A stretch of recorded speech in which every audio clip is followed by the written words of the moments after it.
Are we halfway there yet? Almost.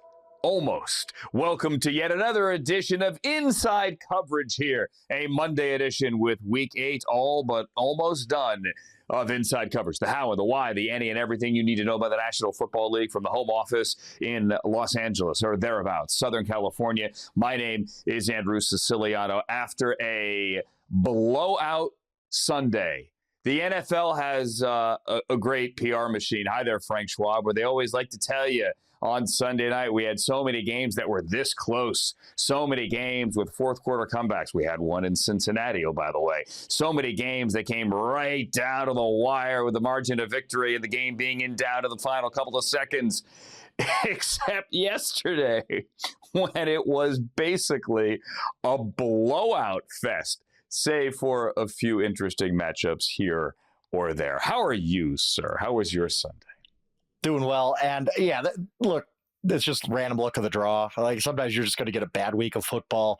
This was truly a bad week of football. Not just the blowouts. I think 11 of 12 games decided by double digits or more, but just all the favorites winning. Like there wasn't even many upsets other than obviously the Jets with the one good game on the schedule. Falcons, that was an embarrassing loss for them to the Dolphins.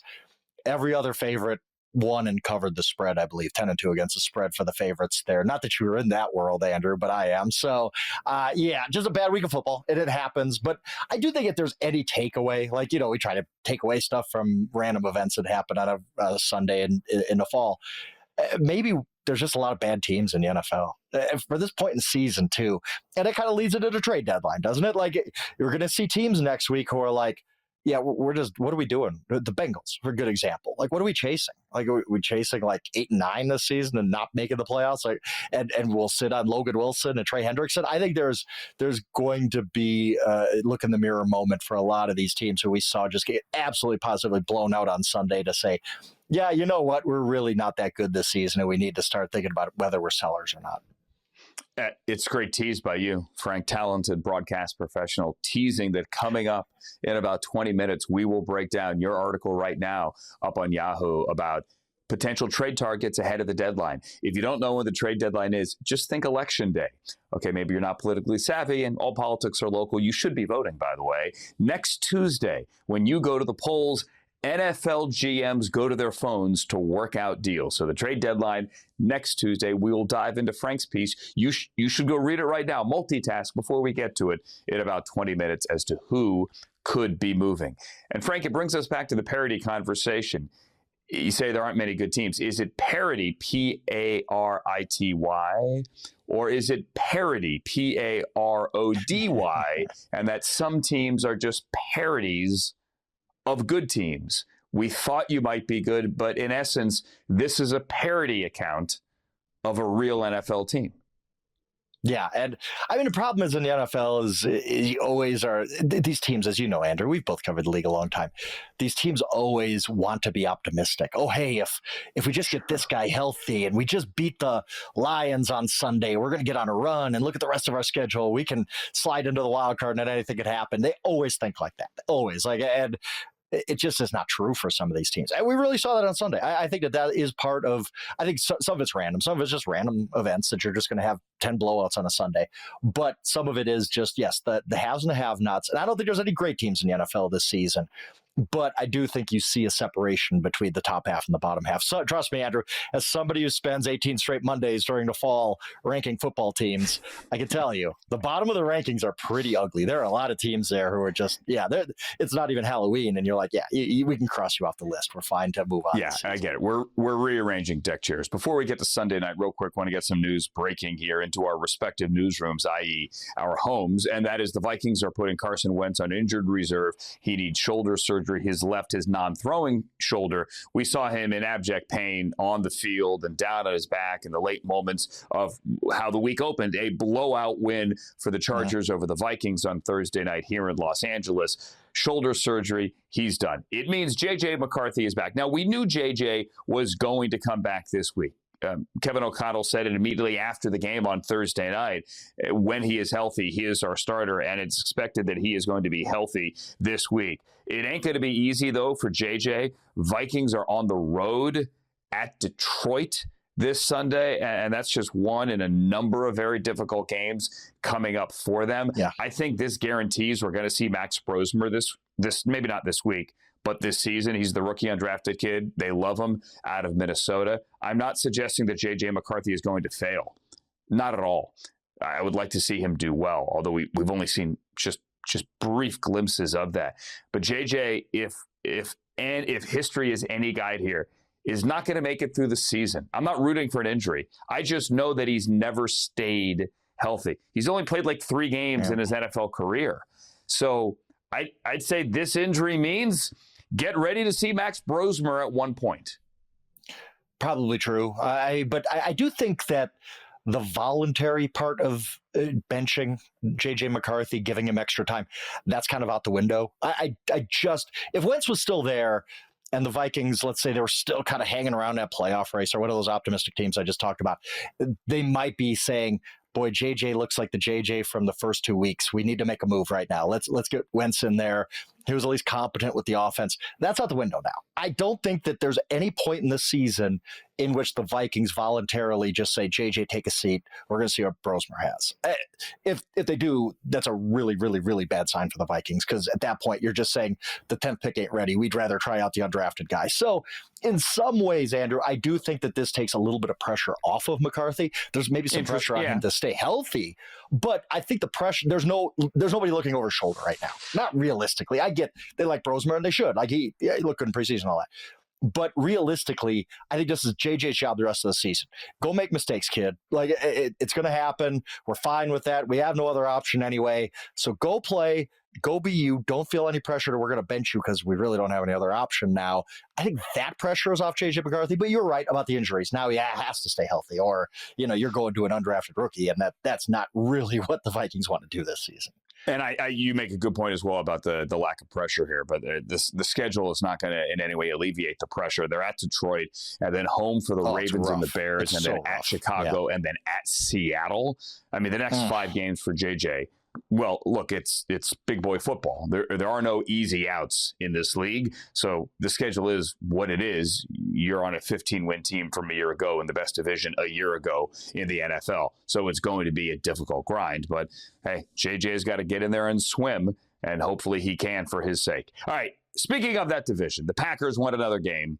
The Packers went into Pittsburgh on Sunday night, and they pulled away in the fourth quarter, 21 points in the fourth quarter. Tucker Kraft went nuts, and the Packers beat the Steelers and Aaron Rodgers 35-25. By the way, Jory Epstein, who is not here today, but will be back later in the week, wrote a fantastic article. She is back on Tuesday about this game, and Aaron Rodgers, who didn't address the team afterwards, but did address the media.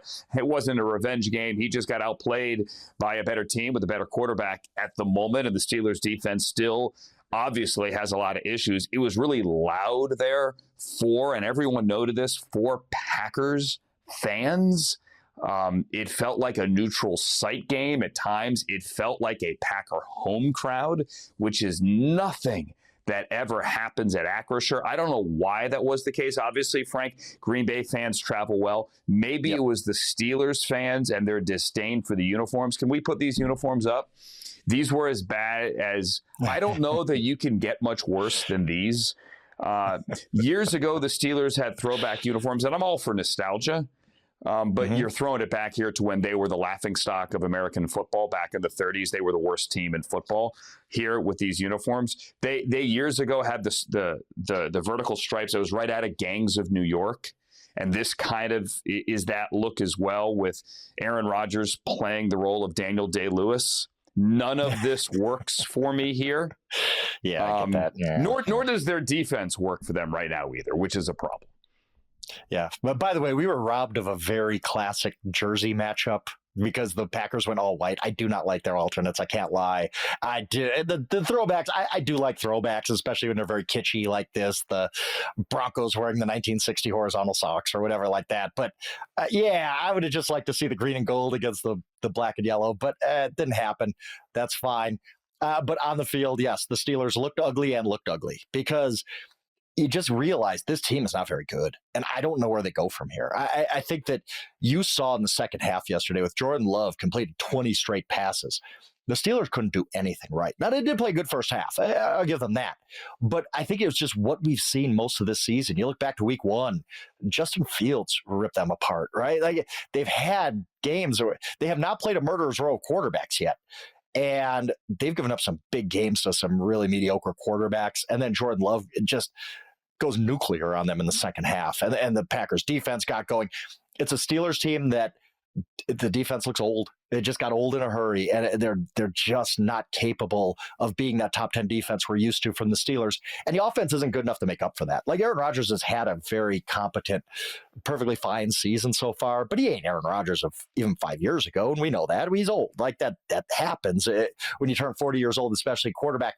So I look at the Steelers as a team with kind of a bad defense right now, really kind of a mediocre offense, and now they're only 2 games up on the Ravens. I said last week, Ravens are winning that division, and I believe it even more now. I don't see any way the Steelers hold them off. I just don't think this is a very good football team.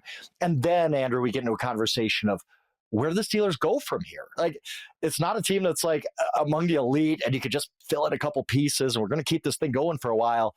It's a team that's been mediocre for a few years. Every Mike Tomlin critic has pointed out how long it's been since they've won a playoff game and how long it's been since they've been elite. All that stuff is true. And now you got a really old roster. And what do? Do you just blow this thing up? Do you find a new head coach? I don't think the Pittsburgh Steelers' next head coach is going to be better than Mike Tomlin. I'm going to say that right now. But maybe. I don't know. I just look at the Steelers as being in a really, really, really bad place right now. Yeah, I don't know. So here are the standings, and look, it's interesting here because if the Steelers had won, and if you just look at the standings, they look fine, right? 4-3. Bengals lost. I don't believe in the Ravens yet. I really don't. And the Browns are what they are. They're 2-6. Look, if they had won this one yesterday, and I said it coming into the Browns game in New England, you get to 3-5, you get a bye week, and then you get the Jets. I mean, 3-5 in this division is certainly in it. Because Pittsburgh has only 4 wins. I think the Steelers are exactly where we thought they would be before the season. And this is for my money here. And that is a 10-7, 9-8 kind of team that is right on, in the battle for the top of the division, but likely a wild card team and likely not a team that's probably one and done. And then once again, you're in that 20 to 21 to 22 position in the draft where you can't find Aaron Rodgers' replacement. I was all for the Aaron Rodgers experiment because, like, Will Howard as your 6th round pick or whomever you could have taken at 21 or 20, wherever they are when they took Derek Harmon, and it could have been Shedeur there potentially. They could have taken Jackson Dart, one of those two. Take a Jackson I don't Dart. know. Yeah. I mean, was that guy the future? They chose not to. Okay. But I made the point that if they were going to be 10-7 again and spin their wheels and not make it to a conference championship game, then once again, they're going to be an old and expensive roster with no clear path to finding their new franchise quarterback. Because picking between 20 and 23 is a really bad way to consistently go through life not being able to find a franchise quarterback to replace the guy that is now doing podcasts.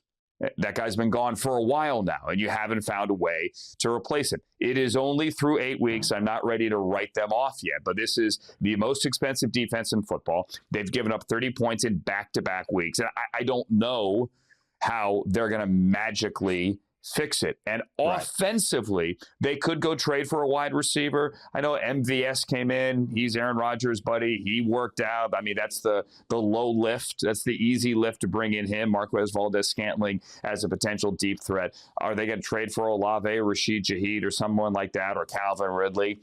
Maybe. But this offense right now operates at its best when they are in 13 personnel or when they bring in an extra offensive lineman and they just try to run downhill at you and lean on you a little bit with Darnell Washington and with Spencer Anderson as that extra 6th eligible.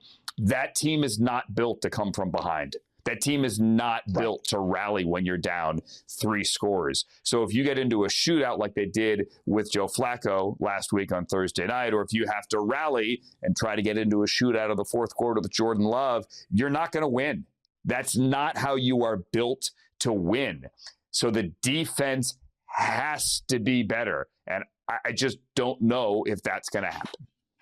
And that's the thing. Like, you said only 8 weeks in, you're not willing to write them off. I will. I'll write them off. I don't think there's a very good team. Like, yes, they might win this division because it's a bad division. But you talked about that, with their offense, 13. You're correct. That is their best offense. What's your ceiling, though? You're trotting 3 tight ends out there. Jonnu Smith is your number 2 receiving option. It's not going to take you very far, especially when your quarterback's 41 years old. And I don't see anything left for the Steelers. They might win the division if the Ravens fall apart, and they could. Just because they beat the Bears doesn't mean they're back. You're right. We'll talk about them in a few. But I just don't know, like, you talked about trades. Okay, you go trade for Jacoby Myers. What does that really do for you? Does that get you to the point where you feel like, wow, we can win a playoff game or 2 against the Bills or against the Chiefs? No, it doesn't. And I think that this has been the conversation we've been having about the Steelers for 5 years now, where you're just like, they're too good to just blow it up, but they're not good enough to really make any noise and be relevant in the playoffs. And it's a tough place to be in the NFL when you just are kind of stuck in no man's land. If we're not good enough to be good, we're not good enough to really put a scare into the Bills in January or anything, but we're not bad enough to get a good draft pick. We're not bad enough to trade off everybody to try to get draft picks. It's just they're stuck. They're stuck in this. I still say they probably go into week 18 at 8-8. That's what I said before the season. I probably still believe that. I think by that point, the Ravens have swept them already and have taken control of the division. The Steelers team isn't very good. No matter what their record was a couple weeks ago, there were so many flaws, especially the defense. The defense is a surprise. It's not a surprise that they're 4-3 like that. Okay, we expected them to be around 500 by now. It's just the defense that's a surprise. I expected nothing else. Okay, the defense is going to be really good and keep them in games, and we'll see how good Aaron Rodgers is at his age. It's been kind of opposite. Aaron Rodgers has kind of exceeded expectations for his age, and the defense is just falling apart. And I don't know how you fix that. They're not going to get younger. That ain't going to happen during the season. No, they're not. They could try, but I don't know that anyone's proven how to get younger, especially. And how, by the way, real quick, how did they pass on Jackson Dart? How did a team that needed a quarterback so bad, Jackson Dart? Because you look at Jackson Dart now. How much better, Andrew, would you feel about the Steelers in their future if Jackson Dart was their quarterback? I'll tell you what, they passed on him because they have Aaron Rodgers and they're trying to win right now. So taking a quarterback now, Rodgers has been down that road before. Yeah. But you're not going to go sign Aaron Rodgers and take a quarterback right behind him in the first round. You're not. I know, but they had to win right now. And that was their flaw. That was their mistake. You go back into the offseason, and at that point, Aaron Rodgers hadn't signed, by the way. He didn't sign until later in the offseason. It was talked about over and over and over and over again in the offseason. But they knew. At that point, you draft Jackson Dart, and you say, Aaron, if you don't want to come in, that's fine. We get it. But this is our quarterback of the future, and he's going to play behind you to start the season, just like Russell Wilson in New York. But either the evaluation was bad, or like you said, they're just in win-now mode, and we can't get Jackson Dart because that'll upset Aaron. You drafted a defensive tackle over Jackson Dart. You've been searching for quarterback throughout the years, and you had one kind of fall in your lap. I love Jackson Dart. I think he's been everything and more that he could be advertised to be for the Giants. How good would he look with the Steelers? And they just blew it. They just blew that. They could have. They didn't have to move up. They didn't have to get a top 10 pick. You just had Jackson Dart fall in your laps, and you drafted a defensive tackle. They drafted Derek Armey to replace Cam Hayward, who's likely in his last year. There. Real quick, I want to tap the base here on the Ravens. So the Ravens won. That's the headline here. The Ravens got off the schneid, and they come back from their bye, and they beat the Bears after a late Caleb Williams interception. They pull away, intercepted deep back on their own end, and then Nate Wiggins gets him, and then they score right after that. And the Ravens beat the Bears 30-16. The story here is what led up to Tyler Huntley starting the game. The Ravens all week, and we talked about this all week with you, with Charles, with Jory, about why is this spread 6.5? And I'm not trying to get too deep into the gambling part of it, but I'm like, the Bears have won 4 in a row. We don't know if Lamar is going to play. The spread is really big. Lamar was limited Wednesday, limited Thursday, even though Harbaugh had said, I hope he comes back after the bye, and then all of a sudden he's listed as a full participant on Friday. Everyone assumes, well, you're going to start because, let me explain, people, if you're full on Friday, it means you're going to play. Okay? Yes. It means you are going to play. There's no official designation, but it's how all 32 teams operate. Mm-hmm. If you're limited, full, it means you're ready. Friday's practice is the biggest indicator to Sunday participation, and everybody knows that. Limited, full means you are playing. And then all of a sudden, and I want to tip my cap to my colleague, my friend Ian Rappaport from NFL Network. Ian reports Saturday. I'm on a plane. I'm on my way to Providence because that's where teams gather before they play the Patriots in Providence, Rhode Island, as the Patriots play in middle of nowhere, Massachusetts. And I see Ian says that Lamar Jackson did participate in practice Friday, but he ran the scout team. And I was like, oh? Yeah, you right. Can't do that. Nope. NFL rules stipulate that if you are a starter, and there's no gray area, Lamar Jackson's a starter. Now, there's some guys who may start, for example, in base defense or nickel defense. There's a gray area. No, there's no gray area with Lamar. If you're a starter and you run scout team for a day, you are not a full participant. You're a limited participant. And if you ran scout team because of some kind of medical issue, you are absolutely a limited participant. That is what the rule book says very clearly, and teams know it. And after Ian's journalistic whatever, congratulations, the Ravens issue a statement saying, oh, total misunderstanding.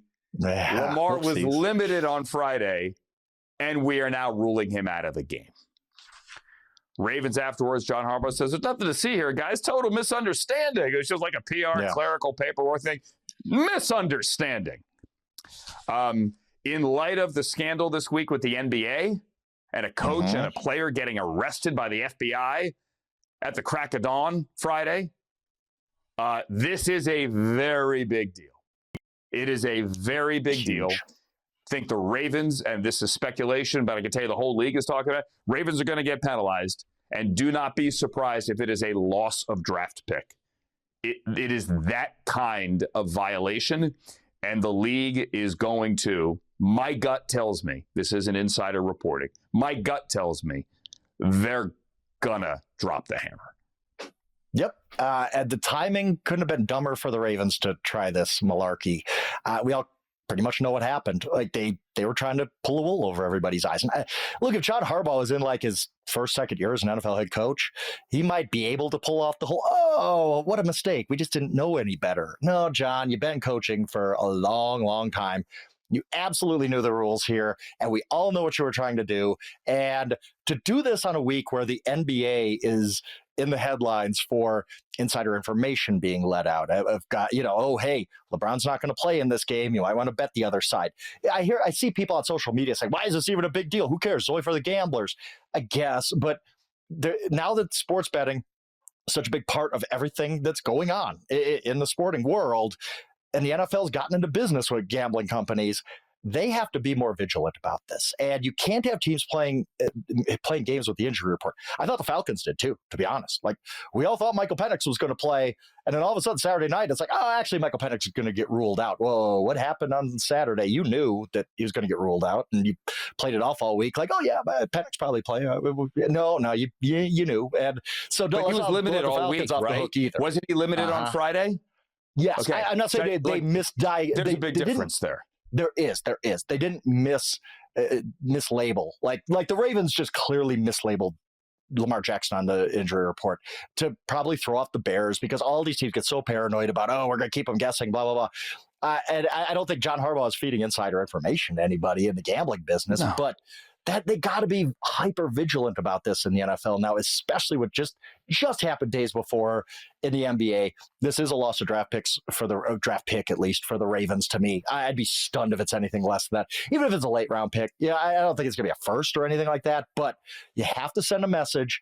We're in a new era now, especially when the NFL's involved with sports betting companies, that injury report shenanigans are not allowed. And this clearly was. John Harbaugh knew what they were doing. And even if he didn't, that's not an excuse. You've been around long enough, you should know. Okay? Like that it was kind of ridiculous. And I'm with you. Hammer the Ravens over this. This was very shady, and it wasn't right. And you can't do it in this environment anymore. And I think the NFL is getting ready to make an example out of them. And the line dropped from 6.5 to 1.5 as soon as the announcement was made. If you had gone limited, 3 days, questionable. Remember, there is no doubt. We all know questionable means you're going to play. Questionable is a new problem. Well, no. I disagree, because there's no longer doubtful. There's no longer doubtful. That is no longer an official designation. So it's either questionable or you're going to play. We would agree that the Ravens knew Lamar Jackson was out on Friday. And we would agree that the Falcons knew Michael Penix was out on Friday. We absolutely agree. But you can't list him as full. If you list him as full, that means in all likelihood he's going to play. Yeah. Right. If you went limited, questionable, there is no gray area. You're fine. All you do is you come out Saturday and you say, he's now been ruled out. Teams do that all the time. Teams do that when they know the guy's not going to play. They go questionable, limited and questionable on Friday, and then they're like, we're going to buy another 24 hours, and then at 1 o'clock on Saturday they rule him out. Teams do that all the time.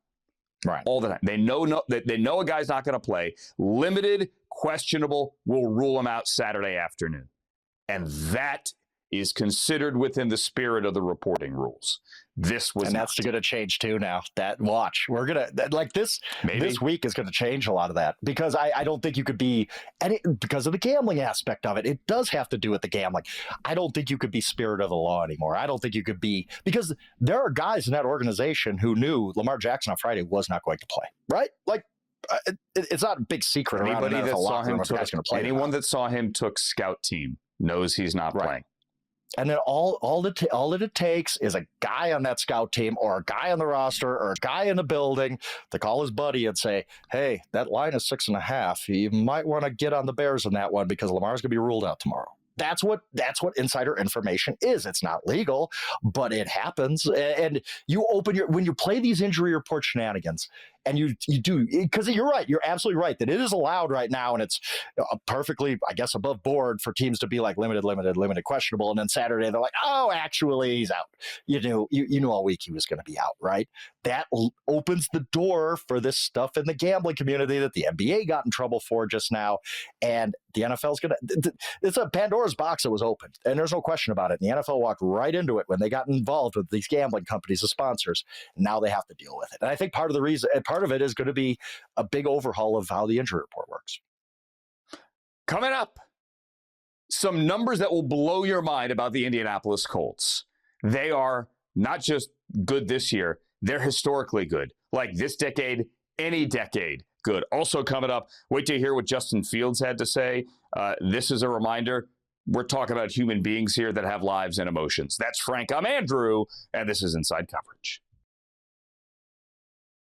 It's Inside Coverage, everybody, on Yahoo after a blowout Sunday and Thursday, for that matter, and maybe even Monday by the time you listen to this. Week number 8. My name is Andrew Siciliano. Frank Schwab is here. Coming up in a little bit, we'll break down Frank's look ahead to the trade deadline 8 days away. If the AFC Championship were to be played right now, by the way, it wouldn't be because the season is not over. The AFC Championship game would be at Lucas Oil Stadium in Indianapolis, Indiana, because, Frank, the Colts are doing things that we haven't seen in decades from an offense. I did a little bit of a deeper dive on some of these numbers. And by the way, they won. They blew out the Titans, another one of these blowouts. What was the final score of this one? Look, it's on the screen, 38-14. That was terrible. Yeah. 38-14. So there's this advanced metric called points per possession. You can figure out what that means. Divide the number of points scored by the number of times the team has the ball. They're averaging 3.46, the Colts are, points per possession. That's the highest of any team in the last 25 years. Wow. So the Chiefs and the Cowboys are 2 and 3 on that list. And this is great historical perspective on the screen right now. The Chiefs and the Cowboys at 2 and 3 below the Colts are both below 3 points per possession. They're in like the 2.7s, 2.8s. That's how much better the Colts are. And in comparison, last year they averaged 1.9 points a possession. They've scored 30 points in 6 of their first 8. Okay. And Daniel Jones already has 100 passer rating in 7 games so far. Wow. The only other quarterbacks to have 100 passer rating 7 times in their first 8 games were Brady and Rodgers, and they both won the MVP. I'm not saying Daniel Jones should win the MVP, but what I am saying is that Jonathan Taylor is putting together a season that is as good as any running back the last 30 years. and I'm including LaDainian Tomlinson when he scored the single-season NFL record of 31 touchdowns in 2006. LT, again, 31 touchdowns that year in 06. Jonathan Taylor has 3 or more touchdowns 4 times already this year. That hasn't been done since 1949. So he's leading the league in scoring. He has, Jonathan Taylor, 12 more points than Cowboys kicker Brandon Aubrey. Last year, 18 of the top 20 scorers in the NFL were kickers. The highest a position player was on the list was 14. That was Jahmyr Gibbs. No non-kicker has led the league in scoring since LT 19 years ago. Jonathan Taylor could lead the league in scoring. He is the MVP. He's got to be the MVP because in this day and age where guys regularly hit field goals from 50, from 55, from 60, from 63, position players don't lead the NFL in scoring. Jonathan Taylor is going to do that. Look, I'm with you. I am a champion of non-quarterbacks being involved in the MVP race. I think Cooper Kupp should have won a few years ago. I think Saquon should have got a little more last year. I don't know. There were 2 great quarterback seasons. I'll go to my grave saying MVP died when J.J. Watt didn't win it in 2013, or maybe it was 14. But the odds are against Jonathan Taylor. I'm going to go a real quick history on you, Andrew, because I have talked about this ad nauseum. Since 1993, every single MVP has come from one of 3 buckets: a quarterback, a running back who rushes for 2,000 yards, or a running back who rushes for a single season touchdown record. Again, quarterback, running back for 2,000 yards, running back who sets a single season touchdown record. That's since 1993 in Emmitt Smith. There has only been 1 MVP from a non-quarterback since, I believe, 2006. That was Adrian Peterson. 2012, he rushed for 2,000 yards. If Jonathan Taylor can hit one of these, if he can break LT's scoring record, which I don't think he's going to do, if he can get to 2,000 yards, which maybe, I don't know, he's playing at that level, then maybe he gets some eyes on him. Otherwise, voters have made it very clear, and some of our good friends and colleagues are MVP voters. I've talked to them about this. They've made it very clear that non-quarterbacks are not allowed to win anymore. That's just the way it goes. Okay, what if he leads the league in scoring? Like Randy Moss came in second. I just don't think it matters. I've seen voters over and over. I saw J.J. Watt have maybe the most dominant season I've ever seen from a non-quarterback, and he couldn't come close to beating Aaron Rodgers. And what was a solid Aaron Rodgers year? It is just who is the quarterback on a number 1 or number 2 seed. That's the MVP. Sorry, Jonathan Taylor. Here's NFL Offensive Player of the Year for your troubles. That's what's going to happen, and I hate it. I want non-quarterbacks to be involved and really be involved in the MVP conversation. I don't think it's going to happen. And unless, look, if the Colts go 16-1, I mean, if Jonathan Taylor hits 2,000, because that's kind of a magical mark. I guess if he leads the NFL in scoring, that is something on his resume. I just think the voters have said, amazing. No, nobody does it. It's unbelievable. It's unbelievable. And he should be the MVP right now. Like we've talked about other guys. Mahomes played great. And I don't have necessarily a problem. It's not an anti-Mahomes thing. But I think Jonathan Taylor has done more for his team, who has the best record in football right now, than any other player. Even yesterday, Daniel Jones, it was a quote. Somebody asked him about, the offense, blah, blah, blah. He said, yeah, it's really easy when a guy just breaks off an 80-yard touchdown run. That's true. That's what Jonathan Taylor is doing these days. He has been absolutely positively dominant. If he keeps up this, I think he should get MVP consideration. I just know he won't. The history's there. The recent history is there that over decades, voters do not consider non-quarterbacks anymore. Here's why I think he's going to get it in this case and why this case is a little bit different. Because let's say they go 14-3. Okay, let's say they go 13-4. Number 1 seed. Let's say they're the 1 seed. And it's hard to wrap our heads around it. But look at the Colts schedule. I think the Colts are going to be the number 1 seed in the AFC.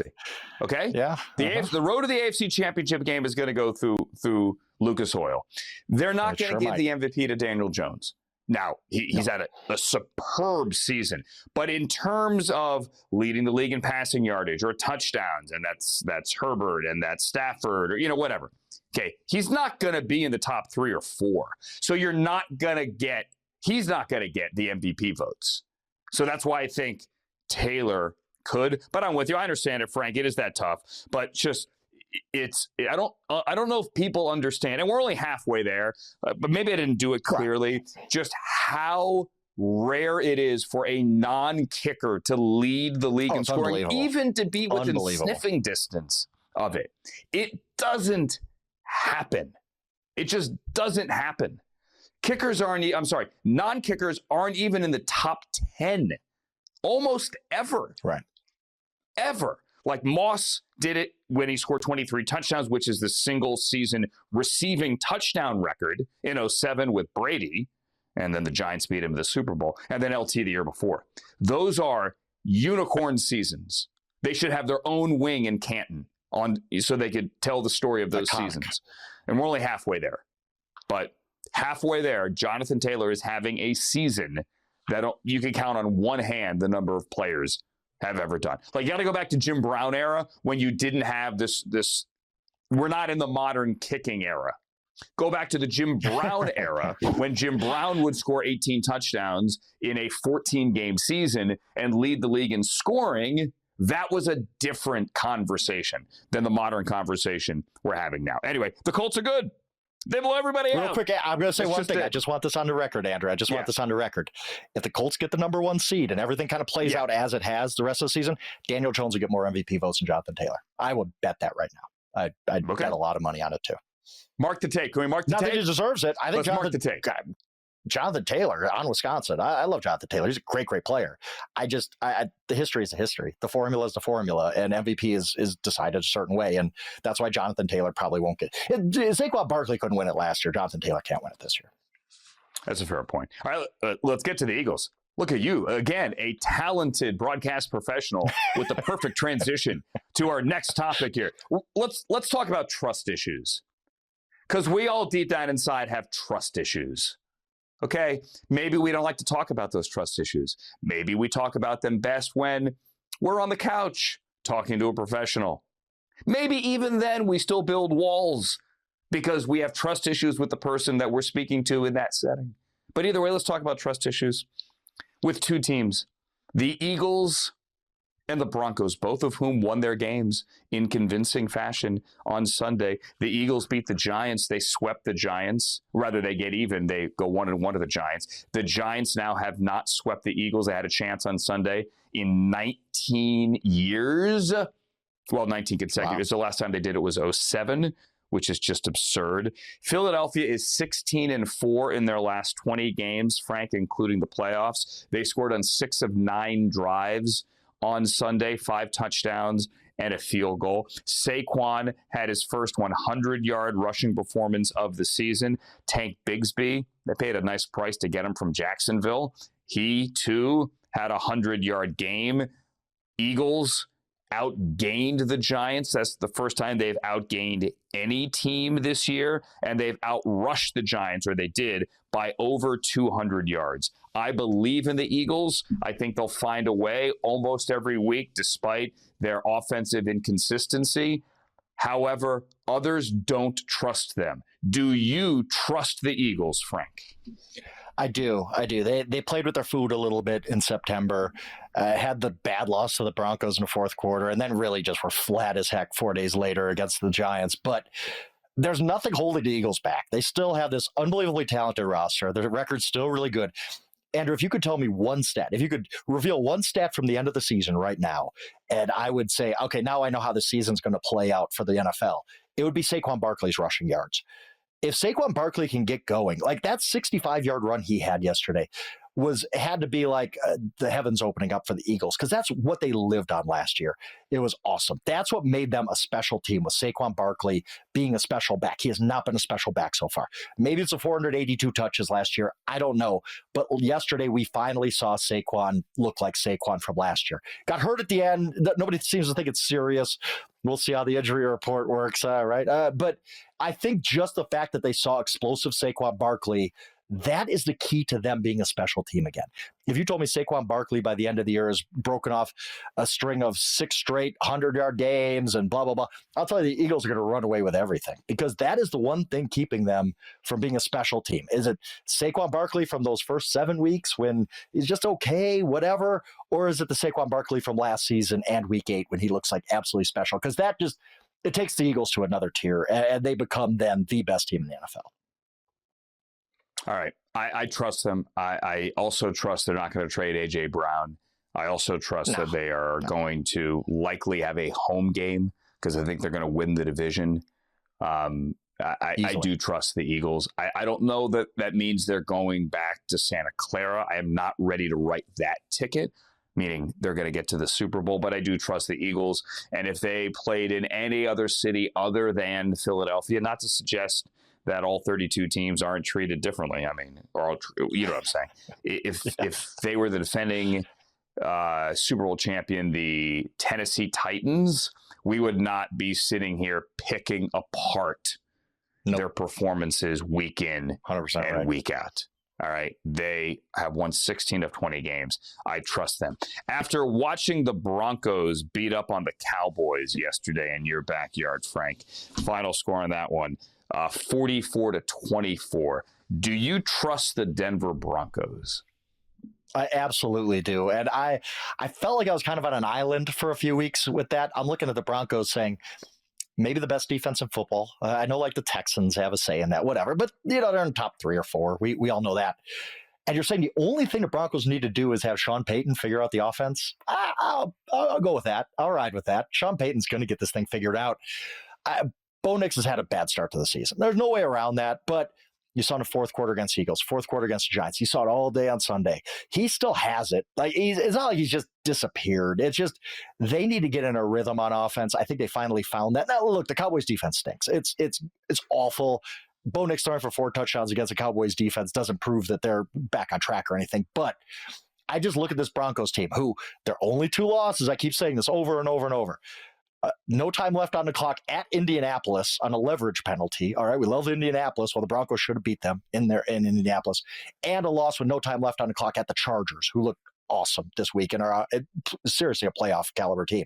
Those are the only losses the Broncos have. They're that close to being undefeated. What conversation are we having about the Broncos right now if they're undefeated? They would have let off the show. So I do believe in the Broncos. I think if the offense shows up, there's a chance they could beat the Chiefs for the AFC West. And I know that's stupid to say because the Chiefs always prove me wrong, but this Broncos team is really, really, really good. And we're going to see them get on a roll in November and December, and they're going to be a Super Bowl contender going into the playoffs. I truly believe that. And honestly, I always have. I watch that offense and being very frustrated over it because, come on, like this offense looks ridiculous right now. They're worse than they were with Bo Nix's rookie year.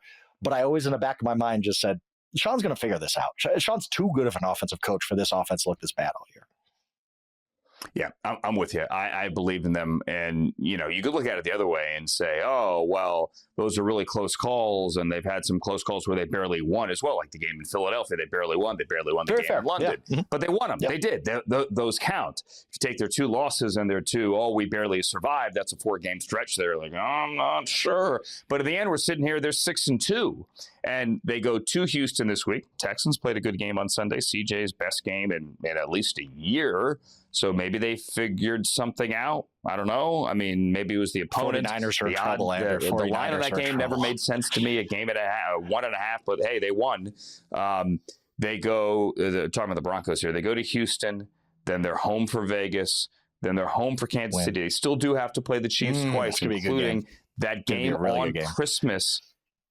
And don't forget, they should have won at Kansas City last year. I know Week 18, Kansas City sat everybody. I'm not even counting that.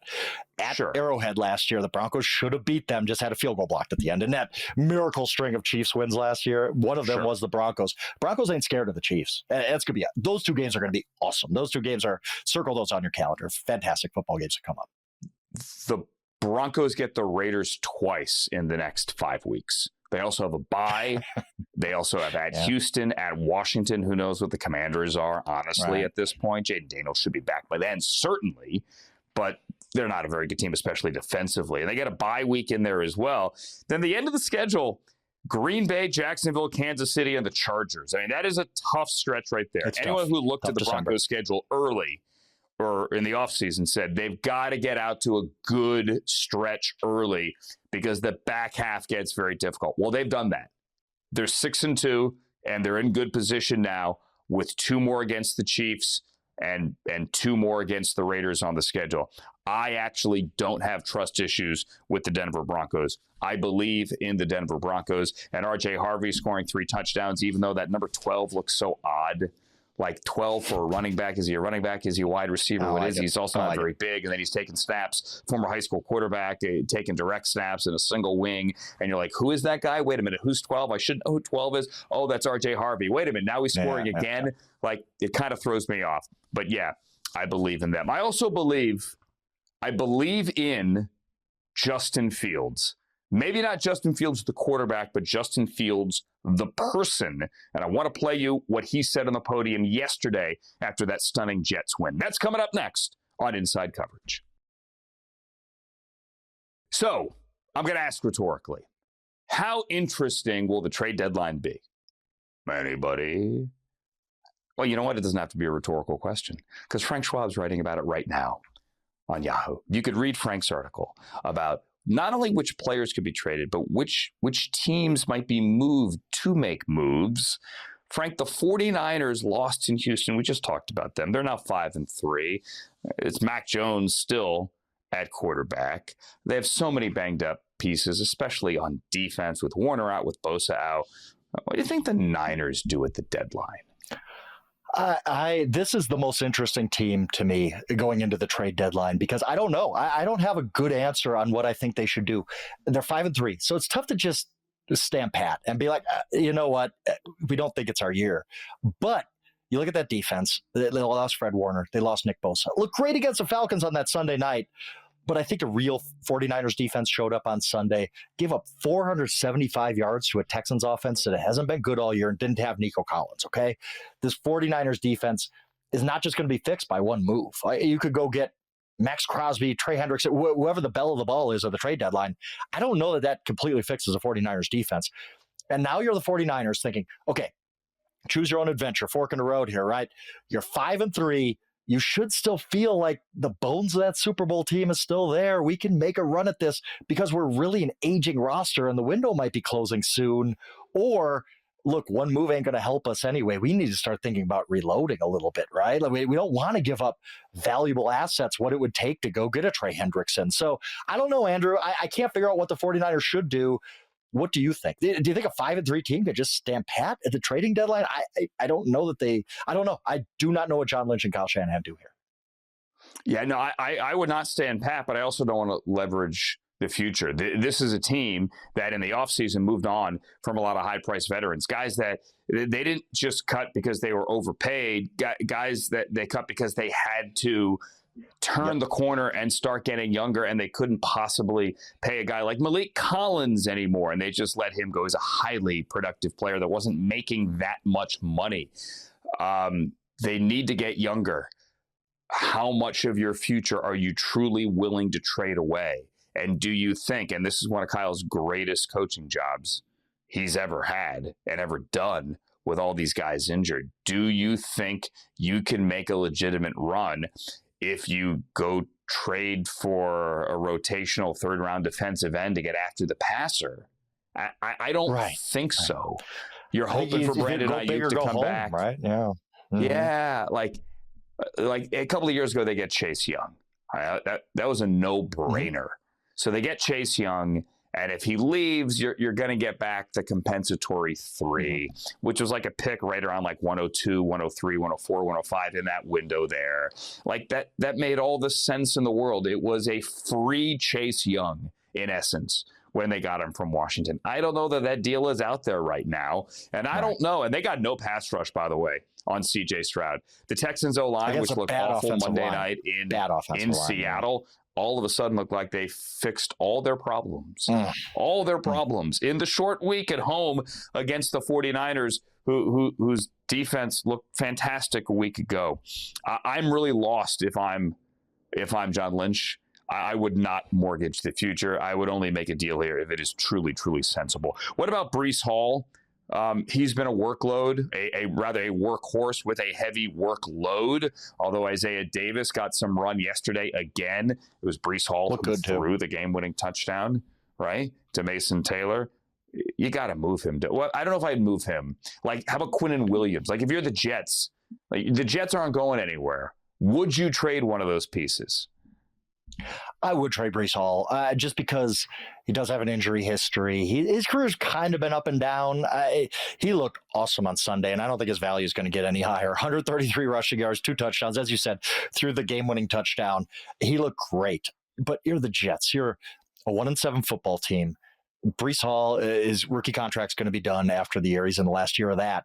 What good is holding on to that asset? I don't understand what your point is there. Do you try to does Breece Hall get you to playoff contention? Absolutely not. So why don't you get something for Breece Hall? I think there's some teams out there could really use a guy like, imagine him on the Chiefs, right? Like there's some teams that could really use a Breece Hall, and I think would pay a little bit above market value for him because he's coming off this great game and you can see the potential there. He's still a young guy. I think the Jets either have to commit, hey, we're signing Breece Hall to an extension, or we're moving on and trading him right now. One of the two. I don't think you can play the middle ground. And that's why I think Breece Hall will move. But the Jets have been kind of resistant to this. I would trade Breece Hall and play Isaiah Davis, who looked pretty good yesterday. You know how running back is. Running back is a turnover kind of a position. Like you don't have 10, 15-year careers at running back unless you're Derrick Henry. So I would sell high right now on Breece Hall if I was a Jets. I just don't see the reason to keep him around. He's a former second-round pick. It's time to pay the guy. He does have an injury history. Certainly, if you're not ready to pay him, if you're not going to cut him a check, that doesn't have to be the biggest Saquon-like check. But if you're not ready to cut him a check, then yeah, move on. I would certainly. I don't know what you're going to get for him because teams don't overpay in draft pick compensation for running backs. They just don't. But down the stretch, Chiefs are a perfect example. If you need one and you think you can get him at the right price, go for it. There's also then the Bengals, 3-5 now, and Trey Hendrickson, who is not necessarily healthy, obviously. If you were to trade him, it's not a clean 1-year deal here. There's like the issue of a franchise tag. Like I don't know. To me, the Bengals are waving the white flag, where they are only 1 game back in the win column in that division if they trade him. Tough. They're in a tough spot too, but boy, how much different is it that they beat the Jets? And that's a funny thing about the trade deadline in the NFL. Like, the result of 1 game can completely change your mindset. They win that game, which they were up the entire game until the end. If you win that game, you're 4-4. And you're like, well, the Steelers are really vulnerable. We're not positive the Ravens are back. So let's hold on to everybody and go for it. Now you look at it, you're like, this team just got shredded on defense by Justin Fields and the Jets, who, as Woody Johnson put, couldn't complete a pass before that. And if I'm the Bengals, I think I do think I hit the eject button. And it's tough because, like you said, they're not out of it in the AFC North. Nobody's going to be out of it in the AFC North all year because it's not a very good division. But I look at that defense and say, what are we doing? Joe Flacco has played well, but is that going to go all year? I don't know. Defense is not good.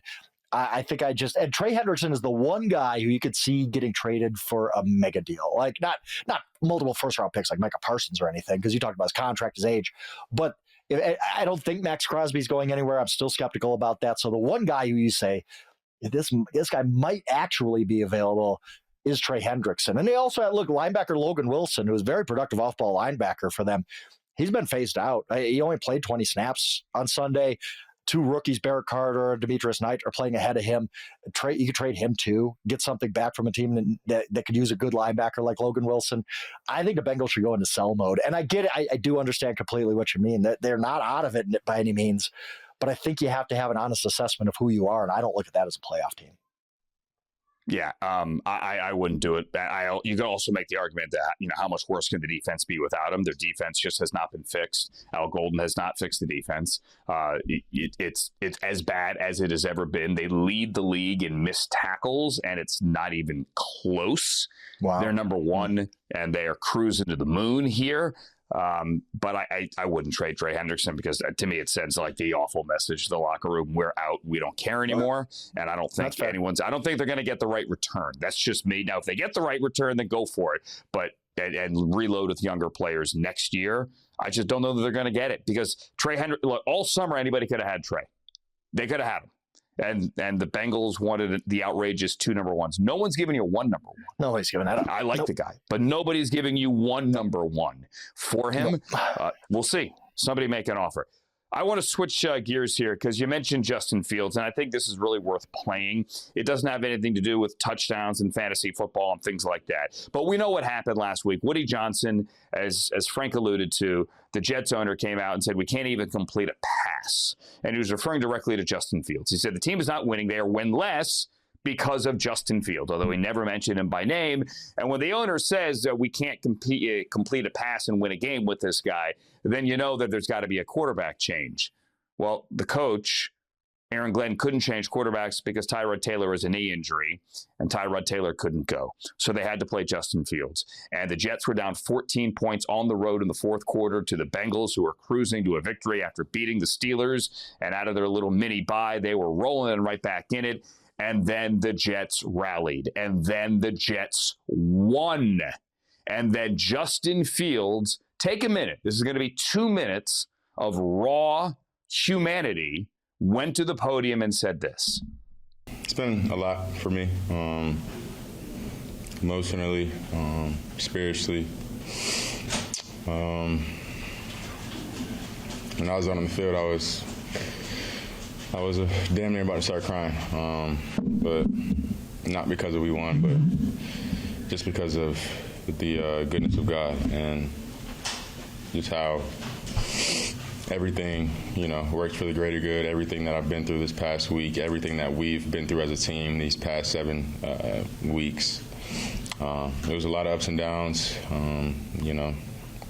I got a lot of support from my teammates, from my brothers, from my family, from my friends, and most of all, I'm just thankful, thankful for the Lord's that He blessed me. I mean, shoot, yesterday I'm praying like crazy, just for a win, and this I'm gonna get pretty vulnerable right here, but this week I kind of I found myself in my closet crying, on the ground, laying down, not because of the hardships, not because of the troubles. I felt like, I was built to handle that, and I was put in place to handle this situation. But in that moment when I was talking to my best friend, how hard it was, and just, not wavering faith-wise, I just had gotten a text from my sister and my stepmom, and it was just an encouraging text on, just keep going and keep spreading the faith. And they just sent me a link on social media. And I tell you guys all the time that I'm not on social media, so I didn't see it. So that was just it was just a sign from God for me to keep going, and that, I'm in the right place.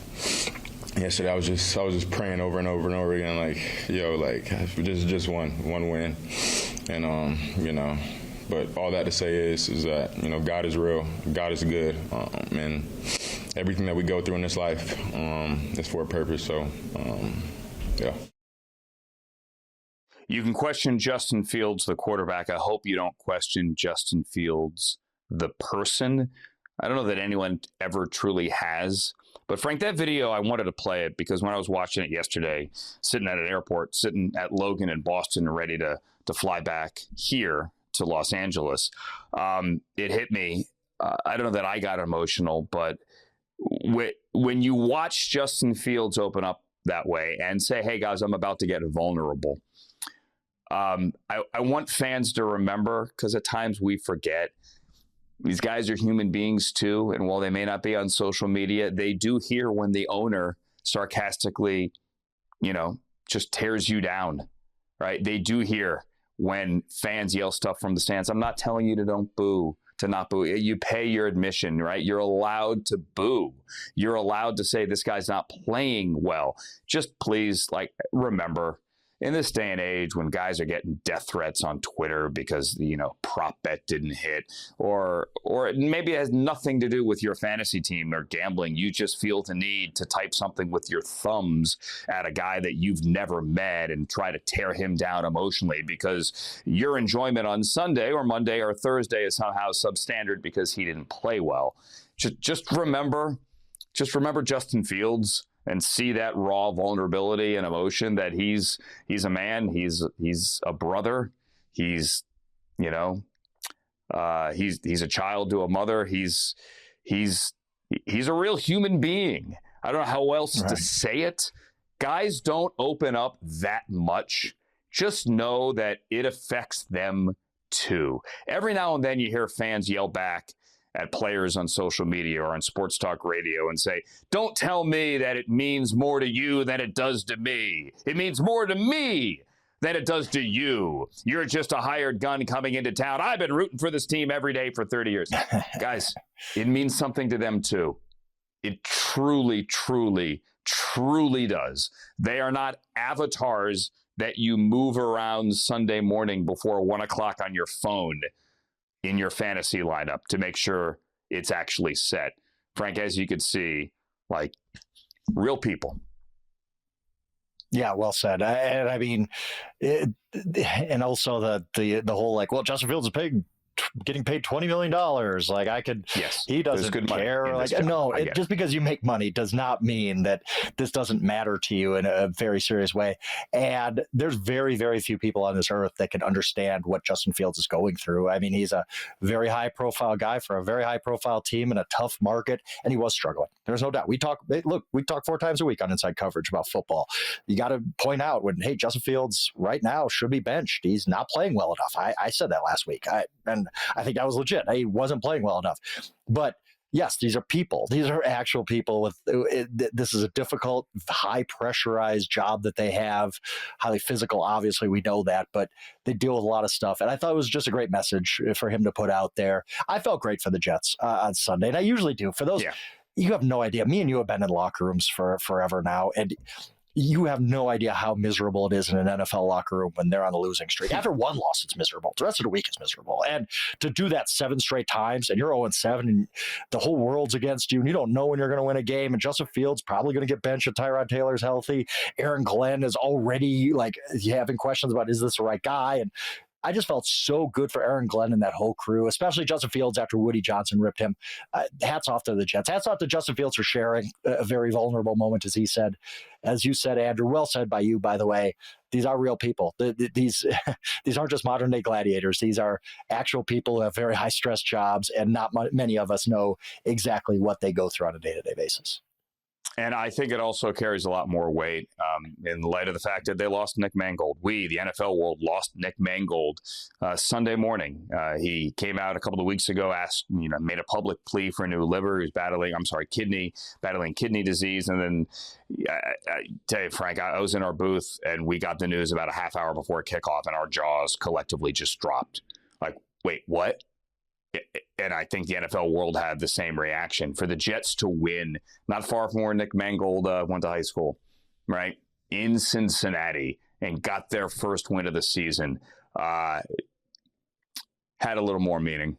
Like, they were a team with a purpose, and I'm not suggesting it gives Nick Mangold's widow and their 4 kids any more solace. Like, they are grieving, and then the Jets grieve. The Buckeye family grieves with them.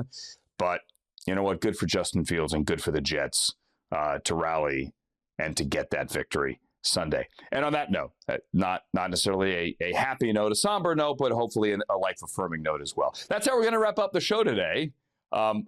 We've had fun regardless, and we are back on Tuesday. We are back looking at the Monday night game, and maybe we hand out some mid-season awards on Tuesday. Yeah, we have awards. Let's argue over things Tuesday. For Frank, I'm Andrew. Thank you for joining us for Inside Coverage.